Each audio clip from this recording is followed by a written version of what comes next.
ভোলা জেলার সেতু চাই। সেই সেতুর দাবি আদায় লক্ষ্যে আমরা সারা বাংলাদেশে একযোগে মানববন্ধনের ডাক দিয়েছি। তারই পরিপ্রেক্ষিতে আজকে বরিশালে আমাদের এই কর্মসূচি।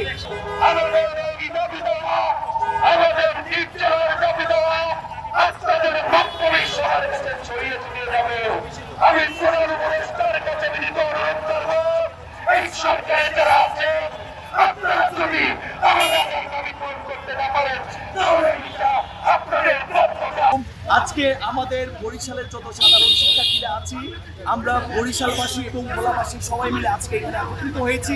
আপনারা জানেন ইতিমধ্যে ভোলা জেলার আক্রমণ জনতার একটি মাত্র দাবি, সেই দাবিটি হচ্ছে ভোলা জেলার সেতু চাই। সেই সেতুর দাবি আদায় লক্ষ্যে আমরা সারা বাংলাদেশে একযোগে মানববন্ধনের ডাক দিয়েছি। তারই পরিপ্রেক্ষিতে আজকে বরিশালে আমাদের এই কর্মসূচি।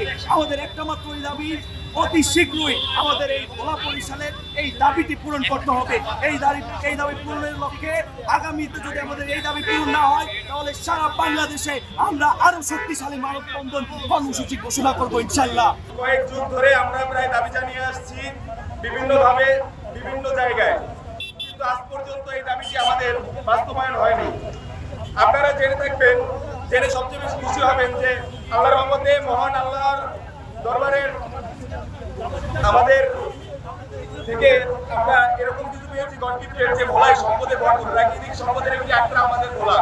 মৎস্য সম্পদ বলেন, প্রাকৃতিক গ্যাস বলেন, এছাড়াও বিভিন্ন প্রাকৃতিক সম্পদে আমাদের ভোলায় অনেক প্রাকৃতিক সম্পদ রয়েছে। কিন্তু আমাদের যোগাযোগ ব্যবস্থার সংকটের জন্য আমাদের এই সম্পদগুলোর ব্যবহার হচ্ছে না। আজকে একটি যোগাযোগ ব্যবস্থার জন্য আমাদের ভোলার সম্পদগুলো ব্যবহার হচ্ছে না। আজকে যেখানে ভোলার প্রাকৃতিক গ্যাস আছে, যেখানে গ্যাস ভান্ডার আছে, যে গ্যাস জাতীয় গ্রিডে প্রায় 60% গ্যাসের চাহিদা পূরণ করে, যেই গ্যাস সেই গ্যাসের চাহিদা পূরণ করে, সেই গ্যাস ব্যবহার করে ভোলা